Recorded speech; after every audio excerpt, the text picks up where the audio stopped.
Hello, a very warm welcome to you. Thank you for joining us. This is Nationwide. I'm Ruth Aguele. Remember, this news is broadcast live on our website is nta.ng/live and all other of our social media handles displayed on the screen right now. Let's begin by telling you that as the nation with a strategic network of inland waterways, Nigeria is already tapping into the potential of rivers Niger and Benue, among others, for commercial purposes. Minister of Transportation, Mwazu Jaji Sambo, stated this at the State House press briefing by the Ministry of Transportation in Abuja.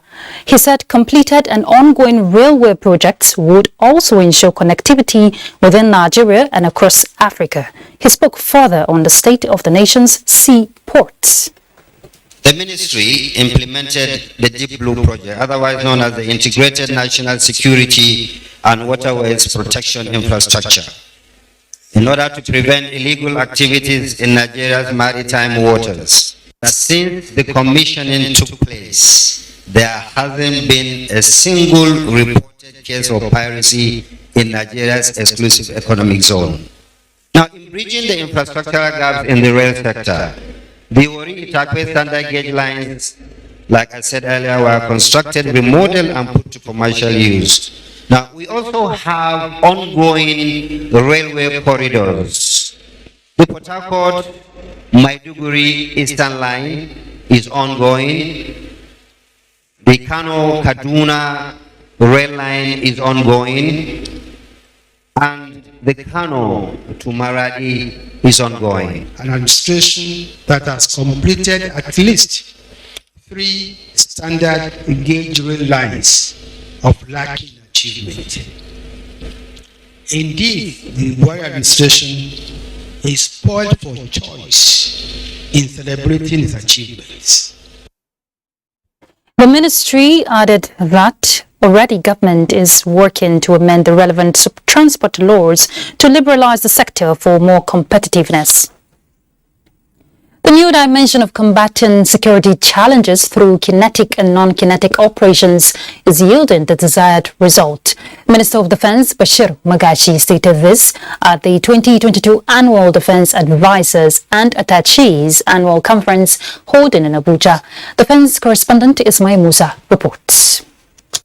These are Nigeria's defense advisors and attaches, serving in more than 90 different countries across the world.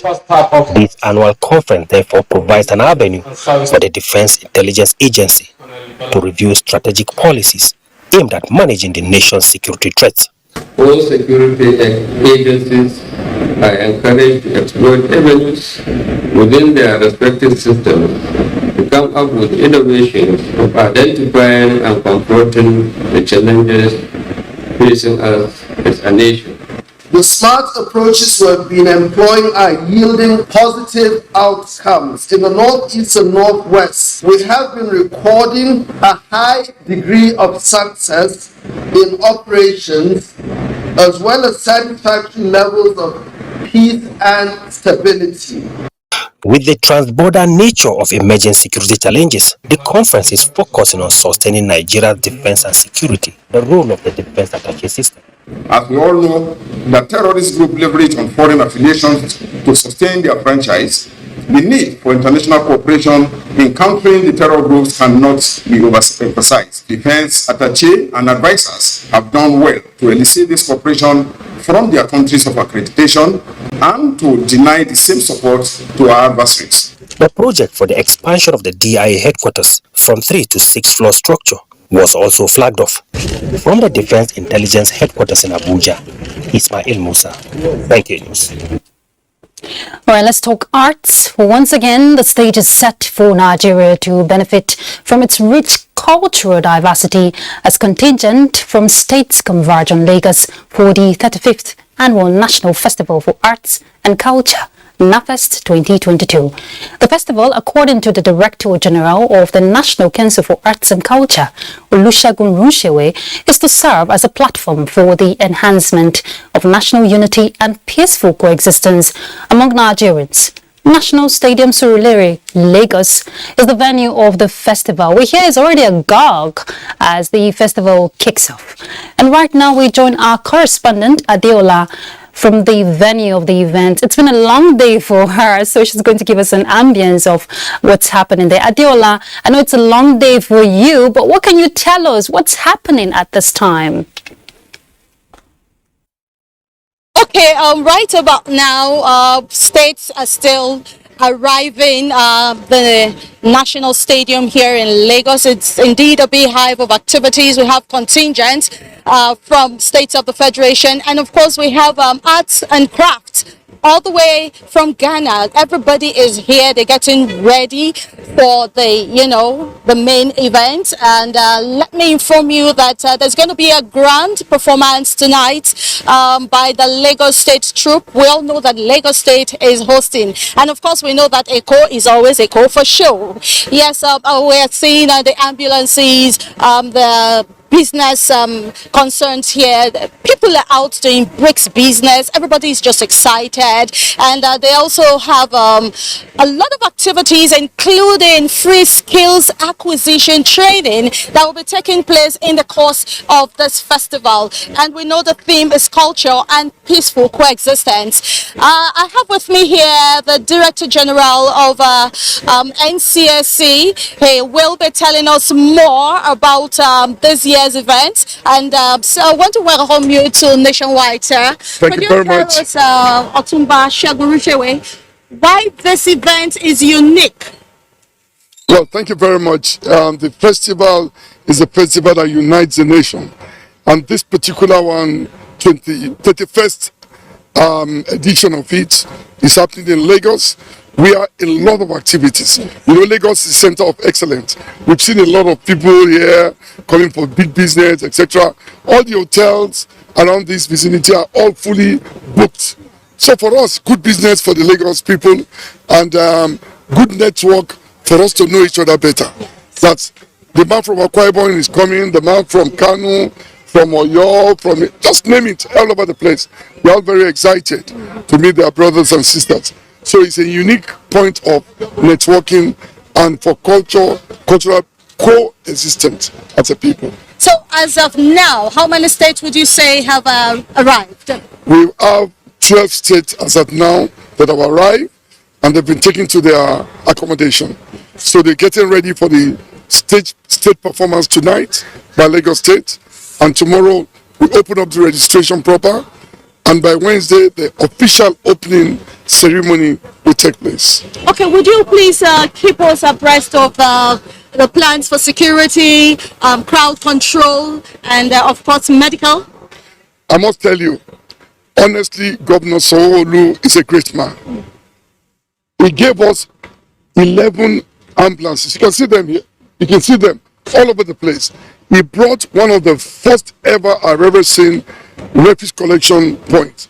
I mean, honestly, the governor has won the heart of every stakeholder because this is a new beginning for this sector. So I commend Governor Sanwo-Olu for this support. And you can see everybody is happy and enjoying themselves. So at the end of this festival, what should Nigerians expect? What Nigerians should expect, the first thing is we get to understand each other better. Because Mama Nafes, the wife of the governor, will be meeting all the children from all the 36 states plus Abuja, and that will be a new beginning for those children. Hope for them that if I can meet the first lady of Lagos, oh, that means there's hope for me. I don't have to be a drug addict, I don't have to be a criminal, etc. So for us, we're happy that both the husband and the wife are ready to celebrate the unity of this country. Thank you very much, My pleasure. Thank you very much. Well, you've heard from the DG and CSE, and Lagos is where you just have to be for this week. So it's back to you, studio. Indeed, Adeola, thank you so much. And I want you to indeed explore all the cultures there, because I can see the place is already buzzing with activities. Our correspondent there giving us update on NAPFest happening in Lagos. Let's talk environment as COP27 gets underway in Egypt. Guests on Good Morning Nigeria have urged the federal government to formulate policies on gas utilization that will reflect the country's domestic realities.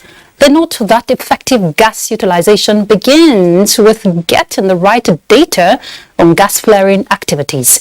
Lydia Sampson reports. Industrialized countries contribute significantly to global warming, but underdeveloped nations that contribute less are at the receiving end. Experts note that lack of accountability with regard to gas flaring is, however, a major bane that shortchanges the country in terms of environmental impact and economic prosperity. It's double standard. They are flaring more in the Western world than we are flaring here. They should support Nigeria, African countries to manage the gas we have here and the emissions so that we don't get to where they are. If we have the wealth, then we won't need for people to go to search for firewood in the forest, because they would have the needed amenities to help them cook in easier ways. So all these things are tied together. As a people, we need to sit down and see how best we are going to harness our natural resources. They acknowledge government's efforts at proactively harnessing Nigeria's huge gas resources through the Gas Master Plan, Decade of Gas, as well as various ongoing gas pipeline projects like the AKK and the recently signed Nigeria-Morocco gas pipeline, but insisted that a holistic approach to conversion of flared gas for commercial purposes is more beneficial to communities in addition to mitigating gas flaring. First and foremost, we should ascertain correctly how much gas is Nigeria flaring, because we need to know how much gas. As you are aware, as soon as the penalties for gas increase, the volume that Nigeria is reporting reduced. So this should not be allowed to continue. So it's important that we keep these issues on the front burner so that citizens will continue to understand that this thing, if I don't handle it, it will affect me, it will affect my daughter, it will affect my son coming, not just now. Nobody's talking again about our sovereign wealth fund. Nobody's talking about that anymore. Nobody's talking about infrastructure fund anymore. Nobody's talking about that anymore. They emphasize that moving away from just signing treaties to implementation will put an end to discrepancies in greenhouse gas emissions in Nigeria. In Abuja, Lydia Sampson, NTA News. More rural communities in Kogi State have been connected to the national grid under the federal government grid extension program. Joshua Ojito reports that the project is to enable rural areas have access to electricity to boost socio-economic activities in the hinterlands. Iyara, commercially viable community in Kogi State, but electricity remains a scarce commodity. We have been facing a lot of challenges on the electricity. We so much appreciate the federal government now that they brought this to our environment. Federal government steps in. Electricity now supplied to the area as Minister of State FCT Rahmatu Tijani Aliyu, on the mandate of President Muhammadu Buhari, inaugurates the power infrastructure. Let's all support the government by protecting the infrastructures that are provided. And before the end of the tenure, you shall see the Mauritanians' commitment and commissioning of projects across the country. We are very happy because we know that henceforth we'll be enjoying delight. It will help the small and medium-sized businesses, such as the hairdresser, the welder. 9 other communities across Kogi West and East senatorial districts also connected to the grid. Federal Ministry of Power is executing the grid extension program under the Renewable and Rural Power Access. Joshua Ojito, NTA News.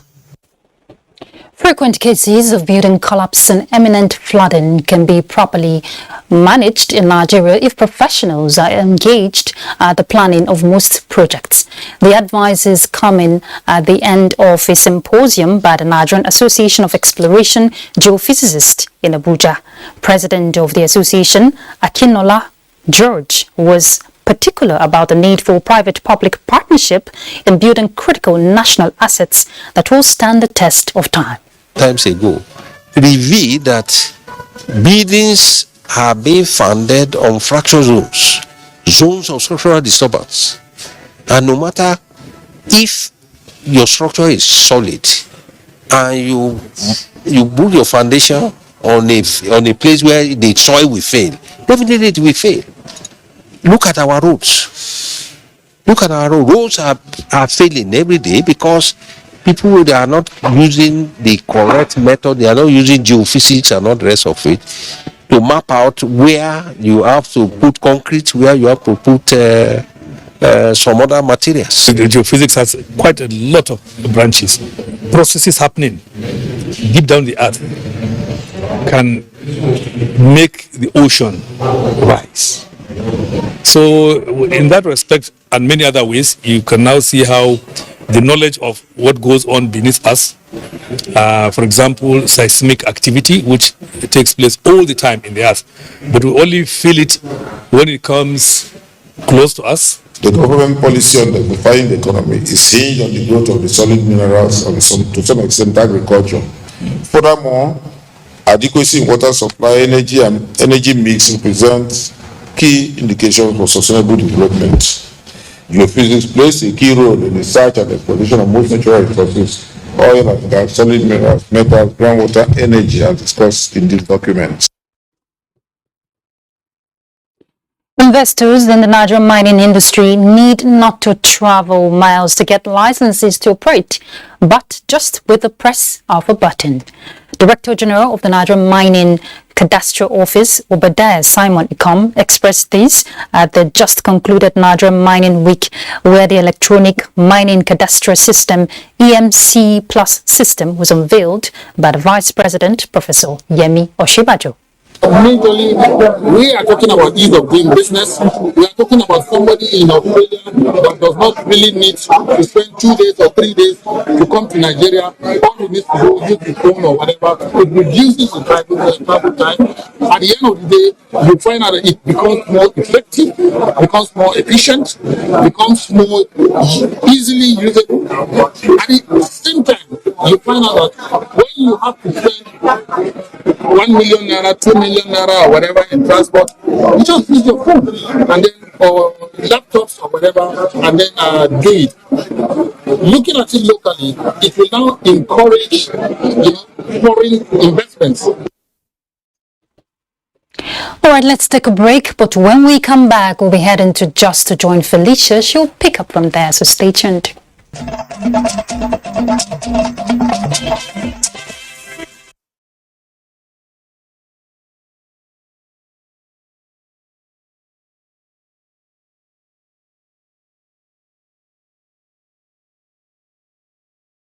You're still on to Nationwide on the network service of the NTA. Welcome to JOS. The National Population Commission is assuring Nigerians of its commitment towards conducting accurate, reliable and acceptable census for the country. This was during a stakeholders workshop in Jos organized to finalize and present the final list of localities for the 2023 population and housing census to local governments. The objective of this National Compendium of Localities workshop is to compile all the localities demarcated during the enumeration area demarcation on local governments in national planning for development. Chairman, National Population Commission, Nasir Isa Kwara, represented by the Federal Commissioner representing Plateau State in NPC, noted that census has not been carried out for a long time in the country, and for any nation to develop, it must take into cognizance of its population to properly plan for its essential needs. The Commission is irrevocably committed to positively rewriting the history of censuses in Nigeria and deliver to this great nation accurate, reliable, and acceptable census. All localities were visited. These localities were also identified on the high resolution satellite imagery as well as on the ground. Having x-rayed the list of localities for the 2023 census, stakeholders harped on the need to support the commission, saying a nation without proper census cannot make adequate budgets for its people. For us to plan, we need data. And for us to have data for effective planning, we need to carry out exercises such as this. Our role is such that we give and create awareness concerning what government policies and programs are. Soft copies of the final list of localities were thereafter presented to the 17 local government chairmen for further study and action. Governor Simon Lalong has charged the members of the local organizing committee for the flag-off of the All Progressives Congress presidential campaign in Plateau State to ensure secured and successful exercise billed to take place soon in Jos. The governor gave the charge while inaugurating the committee at the Government House, Jos. Priscilla Grumnan reports. All Progressives Congress Party to hold its flag off in Jos on the 15th of this month. A 40-man committee constituted by Governor Simon Lalong is being inaugurated with the Deputy Speaker House of Representatives Ahmed Idris Wasi as chairman and Deputy Governor of the state Professor Sonny Tioden as co-chairman. Governor Simon Lalong says the flag-off is holding under his watch as the Director General of the Tinubu Shetima Campaign Council. As such, it is a great privilege to demonstrate that Plateau State is a dominant force in APC, and this will set the pace towards victory in 2023 general elections. God willing, the victory of the APC to retain power will be seen during the flag-off. And we're going to see, we're going to see until we deliver. So we're going to be working 24 hours. State chairman of the party, Rufus Baturi, restates commitment of the party to deploying all strategies and work assiduously for a successful flag-off. The committee has 5 areas of reference, which include planning, organizing, and executing a successful presidential campaign. In Jos, Priscilla Grumnan, NTA News. For more political reports, we hand you over back to Abuja. Ruth, it's over to you. Thank you very much, Felicia. And you're right. Let's pick up from there. The All Progressives Congress Adamawa State has inaugurated Tinubu Shetima campaign office in Ganye and received donation of 10 operational vehicles from the Secretary Logistics Service Group of the APC Presidential Campaign Council and member representing Jada, Ganye, Tongo and Mayo Belwa Federal Constituency, Abdurazak Namdas. Simon Asher reports.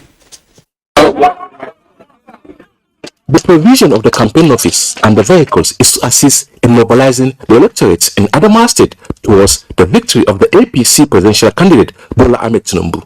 Abdulrazak Namdas, who is also the member representing Tongo, Ganye, Jada, and Mayo Belwa Federal Constituency at the National Assembly, says Bola Ahmed Tinubu is the right presidential candidate because of his wealth of experience.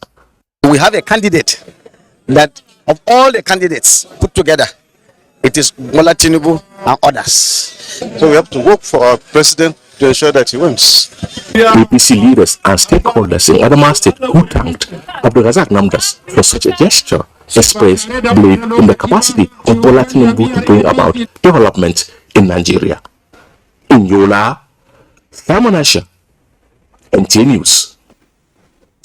As the 2023 general elections draw closer, the African Democratic Congress presidential candidate Dumebi Kachiko has started his campaign in Abuja.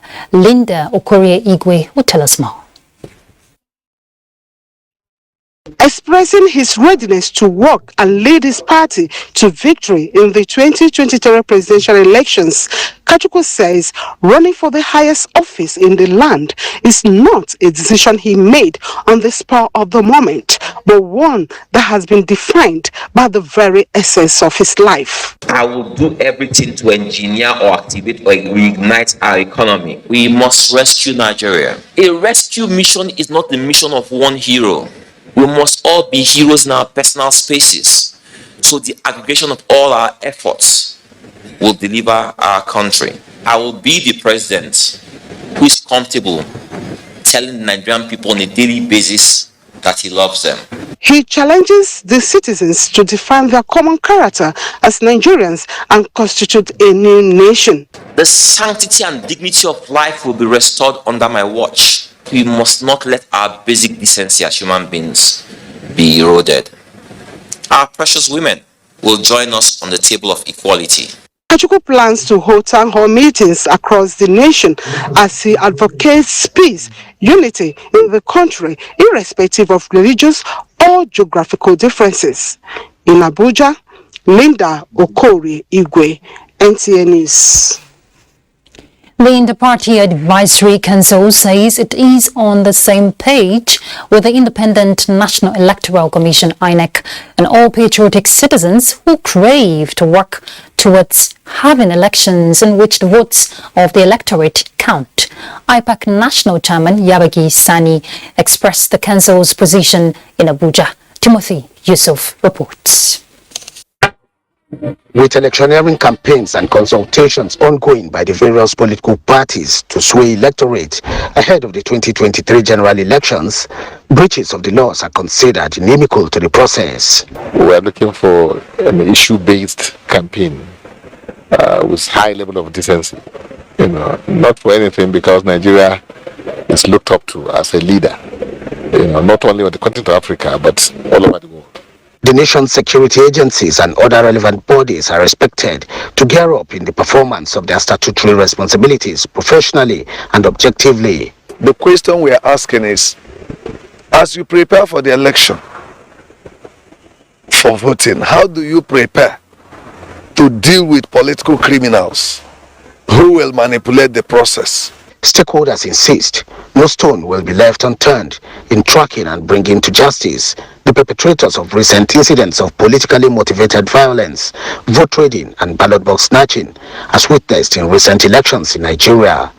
Timothy Yusuf, NTA News. More groups are making their positions known ahead of the choices of their presidential candidate in the 2023 elections. The latest is the Ijaw Youth Council, Abuja, and Northern Nigeria chapter. Chairman Adam Ogumugo, in a press briefing in Abuja, says the Ijaw Youth Council is studying the manifestos of the various presidential candidates and will vote for the one whose position align with the umbrella body of the Ijaw Youth. As council, we maintain that the next president of Nigeria should be a president irrespective of religion and religion, cherish the peace, unity and stability of our country come 2023 presidential election. IYC Abuja hosts the INEC to sustain the recently recorded improvement in the national electoral process and ensure that the 2023 elections are free, fair, credible and reflect the will of Nigeria electorate. On the appointment of a new sole administrator of the Niger Delta Development Commission, the Ijaw youth are not comfortable with interim administration but appeal for the constitution of a management board. And substantive management and governing board for the commission in line with the NDDC Act year 2000. To that this list that to be sent to the National Assembly and to stream and then let them take over the work of the NDDC, because as it is, what we need now is the board. And on that note, we also used to say that we are not pleased because the present one that has been appointed, Engineer Emmanuel Audu, is not the senior director based on the directive given by Mr. President. The senior director that is that place is one Mr. Glasgow Sayer, and that is the senior director of that place. On the judicial scene, judicial officers we hear who will be educating on 2023 post-election matters are in Abuja to prepare themselves for the task ahead. In the next 4 days, there will be brainstorming on ways of ensuring that all verdicts are in line with the law, as well as reducing conflict judgments from the tribunals. Our judiciary correspondent, Delia Tumbi, reports that justices of the Court of Appeal are also attending a capacity-building workshop to enhance the performance of the court in various divisions across the country.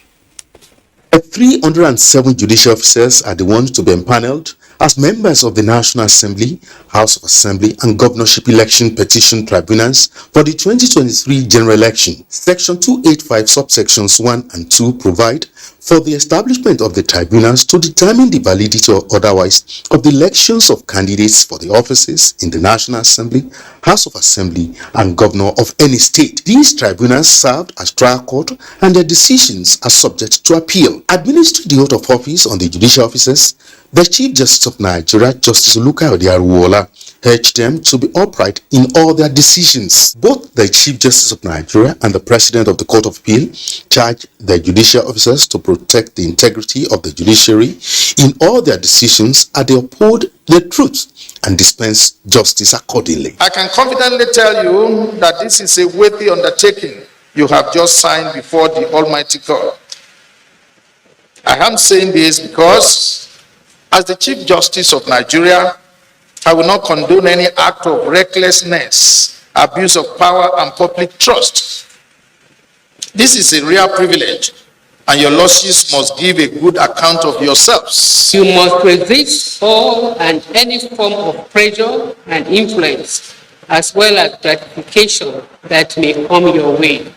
To aid their assignment, the Court of Appeal produced a Judicial Electoral Manual 2022 containing decided cases on electoral matters. INEC Chairman Professor Mahmood Yakubu appealed to the judiciary to assist the country in deepening constitutional democracy. The new Electoral Act confers exclusive jurisdiction to hear pre-election cases on the Federal High Court with regard to candidate nomination in order to reduce forum shopping by litigants, abuse of court process, and reduction in the spate of conflicting judgments by courts of coordinate jurisdiction. Justices of the Court of Appeal are also in Abuja for their capacity building workshop. The Court of Appeal under the Nigerian law is the court of first instance regarding any question arising from the conduct of presidential election. In Abuja, Dele Atumbi, NTA News.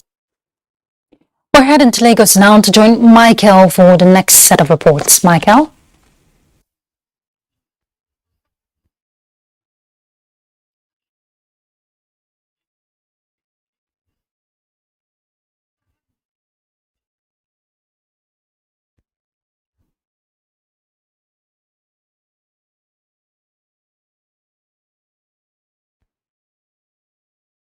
The Joint Admission and Matriculation Board JAMB has concluded plans to digitize its operations to accommodate the computer-based test examinations. Registrar Isha Koloide disclosed this at a media party in Lagos. Dana Jale reports that the switchover is expected to kick off January 1, 2023. It will no longer be business as usual for students who are preparing to sit for the next mock and Joint Admission and Matriculation Board examination JAMB, as the regulatory body has upgraded its facilities to fully key into the digitization program of the federal government come January 2023. What this means is that every document will now be saved on soft copies. Registrar Ishaq Oloyede, who made the announcement, said the switch over from paper to paperless is to address challenges experienced during examination as well as ease the stress associated with record keeping and data tracking. In order to address disruption in power supply to CBT centers during exam, we are insisting now that all new centers to be accredited must be on laptops, not desktops. The registrar also announced changes made in mock registration and payments procedures. Henceforth, candidates will then pay a maximum of 1,000 for mock. Anybody wants to write the mock will have to pay the money beforehand at the point of registration. With this e-wallet, we are thinking that at least we can be saved of this having to be paying commission on behalf of the CBT centers. For effective operation of the paperless regime, the board has scheduled meetings with all tertiary institutions virtually on Monday, the 14th of November 2022 in Lagos. Diana Ajale, NTA News. Closure of a coal bridge owing to the recent fire incident that affected sections of the bridge is already taking toll on road users who lament gridlock experienced along various alternative routes. Amaka Owo monitored the situation and further reports. This is what is left of this section of the poultry market under the Echo Bridge gutted by fire in the early hours of Friday, with over 50 makeshift stalls affected. This prepaid meter, which people are using to pay, is the one that exploded. A similar fire incident in May this year had fueled speculations that traders under the bridge would be relocated. So I inquired if earlier restrictions were put in place. There's nobody like to trade under the bridge. Some of them are looking for their daily bread. The Echo Bridge is among infrastructure wrecked by the inferno, which has prompted the state government to close the bridge to allow for emergency repairs and divert vehicular movement from Ebutero, Abombon, inwards Constantine Jora Olopa to other connecting areas of the city. This is the situation at the various alternative routes. Heavy congestion along the Jora-Olopa axis. Relevant agencies were cited making necessary efforts to ease the situation. But traffic was moving at a slow pace, with some motorists impatient to grant interviews. Gradually now, everybody is moving one after the other. The traffic is toiling, is hectic on us. Agencies saddled with the responsibility of fixing the road took advantage of the weekend to hasten rehabilitation work for free flow of traffic. 2 hours, 3 hours now, we use for hold up. In the coming days, it is expected that repair works along these alternative routes would have been concluded, thereby providing motorists with a much needed relief. This road is very crucial because it connects the mainland and Lagos Island. And road users believe that with the completion of this road, they will spend less hours in the traffic in Lagos. Amaka Owo, NTA News. Do not forget to follow this news broadcast live on our website at nta.ng/live and on our other social media handles displayed on your screen for updates. Time for some messages, and when we return, Nationwide continues from our Port Harcourt Network Center, where Gabriela is standing by. Please stay.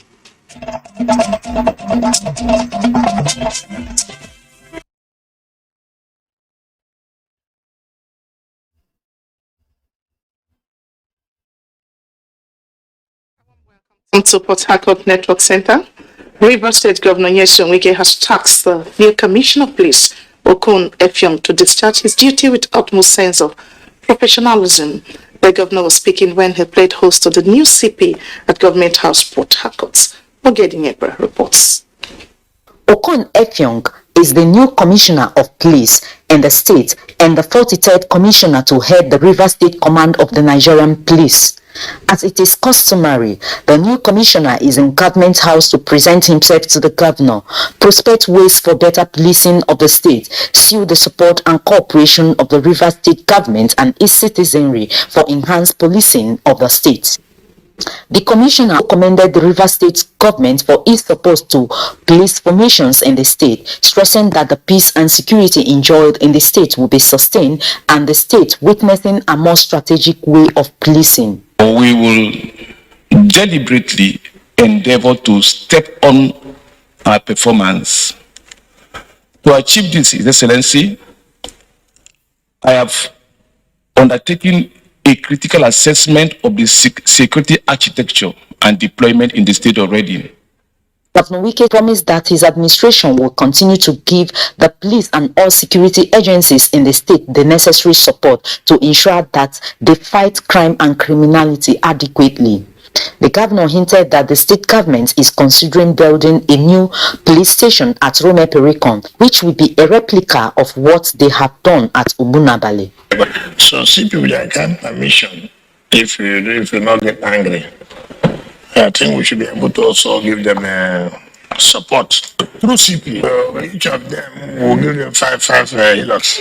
He identified the INEC, police and the judiciary as institutions that can make or mar the nation's democracy, advising the new commissioner of police to do the right thing even as we approach electioneering period. In Port Harcourt, Ogedi NTA News. In our bid to bring access to justice closer to the people, Cross River State Governor Professor Ben Ayade has signed the increase of magistrate jurisdiction order into law. This was at the State Esco Chambers, Calabar. Paul Abel reports.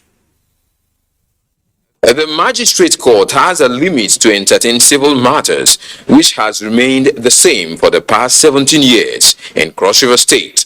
But with this signing, the limits have been elevated from 1 to 10 million naira for different cadres of magistrates. So that those who have needs to approach the courts will not have to look for a high court, but can access any court where there's a magistrate court because of the increased jurisdiction. By so doing, access to law and access to legal services, access to justice becomes much closer to our people. The state chief judge speaks on the significance of the increase. There are very many people in the rural areas who have to travel out to where there is a high court. But today, in every local government, we have a chief magistrate court.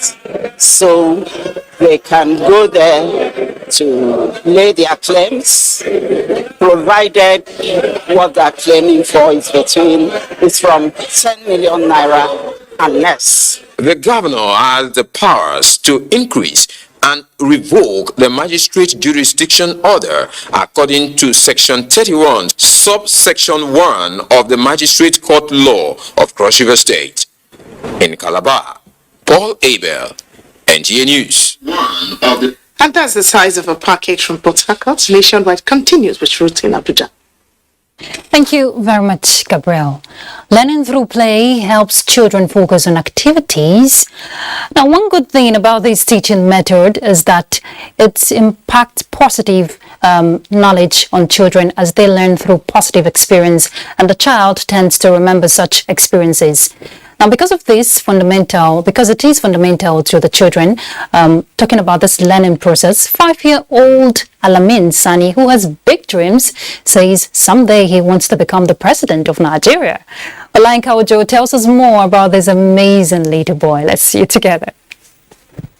Childhood education is very significant, and the child needs to be prepared both mentally, socially, psychologically. This is why educationists and those in the business of developing the hidden potential in children are advocating spaces where children can play in schools. It is activity-based. Any concept you want to introduce to the children, you bring in a lot of activities into it. Let's say you want to teach them subtraction. You can play games, you can create games. Even though there are 2,000 primary schools in Sokoto State, only 500 schools have early childhood educational development centers. And one of the schools with such is Magaji Abdullahi Early Childhood Care Development Center. It has more than 120 pupils and located at Shagari Town in Sokoto State, where I met 5-year-old Alamin Sani. And learning through play has assisted in building his confidence. I want to be the president of Nigeria in the future. Fascinated by his dream of becoming the president of Nigeria, I then asked him why. Why I want to be the president of Nigeria in the future is to be able to assist my community. Listening to 5-year-old Alamin Sani and his aspiration did not only keep me pondering, as it made me realize there are millions like him in the state. And what is just needed is the right learning infrastructure. Once these are in place, then a brighter, equitable and peaceful society is achievable. Olayinka Ojo, NTA News. Thank you, Olayinka. Definitely education is the key to a brighter future. Adamawa State has joined the League of States that have domesticated the Child Rights Act 2003, bringing the total number of states that have domesticated the law to 33.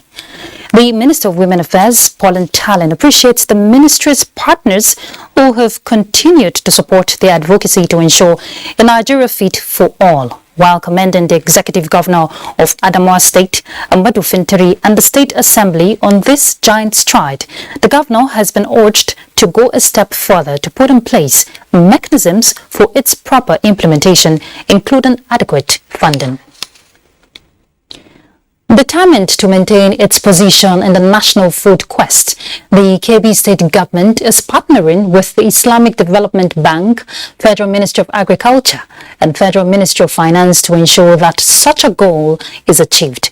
This came to the fore when Governor Abubakar Atiku Bagudo hosted officials of the bank and its partners at the government house in Birnin, Kebbi. Usman Abdullahi Shehu reports. The team members drawn from Federal Ministry of Finance, Agriculture and Islamic Development Bank were in the state for a 3-day appraisal mission of agricultural potential of the state under the Phase 2 of National Food Security Program, with the major financial support from the Islamic Development Bank. Governor Bagudu, who lauded President Muhammadu Buhari's administration for giving priority to food security, states that such development is capable of making the state realize its potential relating to food security. In Kebbi, one of the things we have as a priority, we don't want to participate in a program. We want to ensure that when we participate in a program, everyone in that process get rewarded for it. He equally advocated for rechanneling of unused Islamic Development Bank fund on COVID-19 assistance to Nigeria into agricultural development. The team leader, Alhaji Sabiu Awal, acknowledged that Kebbi State has become the food basket of Nigeria under Governor Abubakar Atiku Bagudu. Introduce the different technologies along the different value chains. What do we do to ensure that there is sustainability? So we intend to put in place, inshallah, a $2 million revolving fund. In Birnin Kebbi, Usman Abdullahi Shehu, NTA News. Next is Sports Update. That's nationwide. Thank you very much for your time. Do have a pleasant evening. I'm Ruth Aguele.